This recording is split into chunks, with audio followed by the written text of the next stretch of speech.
Exercise 3.5 question number second का second part. For which value of K will the following pair of linear equations have no solution.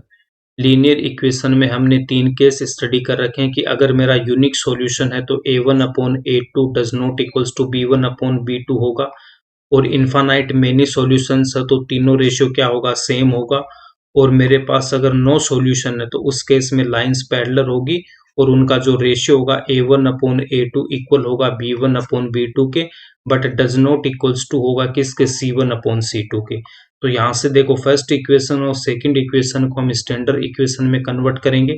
तो यहाँ से first equation से क्या लिखूंगा मैं, 3x प्लस वाई माइनस का 1 equals to 0, then 3x plus y plus minus का 1 equals to 0। अब y के मल्टीप्लाई में कुछ भी नहीं है तो यहाँ पे हम 1 लेंगे। a1 इक्वल्स टू x का कोफिशिएंट यहाँ पे 3 है तो a1 की वैल्यू 3 होगी, p1 y का कोफिशिएंट 1, देन c1 कांस्टेंट है तो माइनस का 1।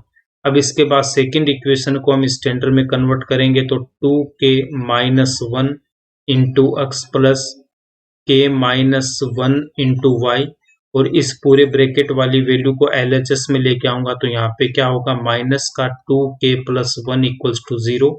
नेक्स्ट स्टेप में 2k minus 1 into x plus a minus 1 into y as it is.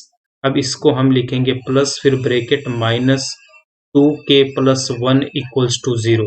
अब यहाँ से जब मैं कंपेयर करूंगा तो a2 की वैल्यू क्या आ जाएगी, a2 इक्वल्स टू जो x के मल्टीप्लाई में 2k minus 1, then b2 equals to आपके पास आएगा k minus 1 and c2 equals to minus का 2k प्लस 1। नो सॉल्यूशन के लिए a1 upon a2 equals to b1 upon b2 does not equals to c1 upon c2।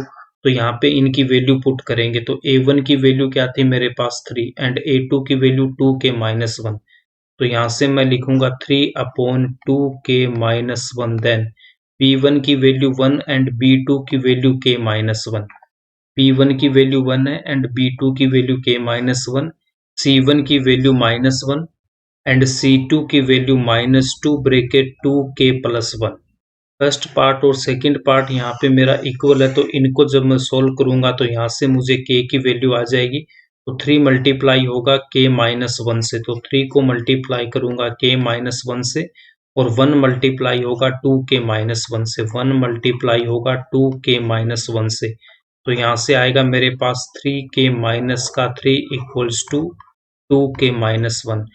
2k को LHS में लेके जाऊंगा तो माइनस का 2k इक्वल्स टू माइनस का 1, और माइनस 3 को RHS में लेके आऊंगा तो प्लस का 3 आएगा। तो यहाँ से k इक्वल्स टू मेरे पास कितना आ जाएगा, 2 आ जाएगा।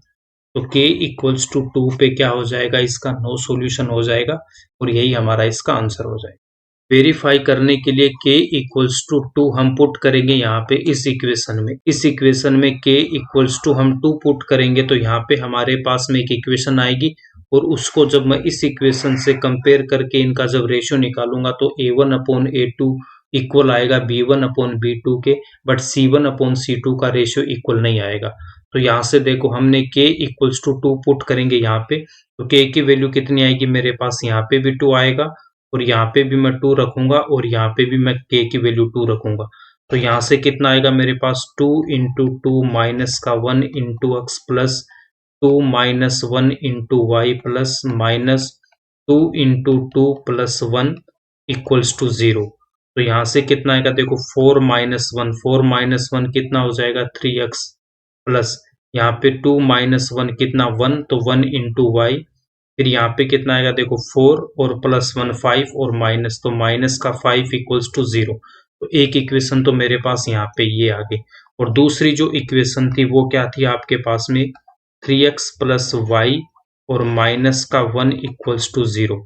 तो y के मल्टीप्लाई में क्या है, कुछ भी नहीं है तो हम यहाँ पे 1 लेंगे। अब यहाँ से जब मैं कंपेयर करूंगा तो a1 कितना हो गया मेरे पास 3, और b1 की वैल्यू कितनी है 1, and c1 equals to minus का 1। a2 इक्वल्स टू मेरे पास में 3 है एंड b2 इक्वल्स टू यहाँ पे 1 एंड c2 इक्वल्स टू कितना, माइनस का 5 है।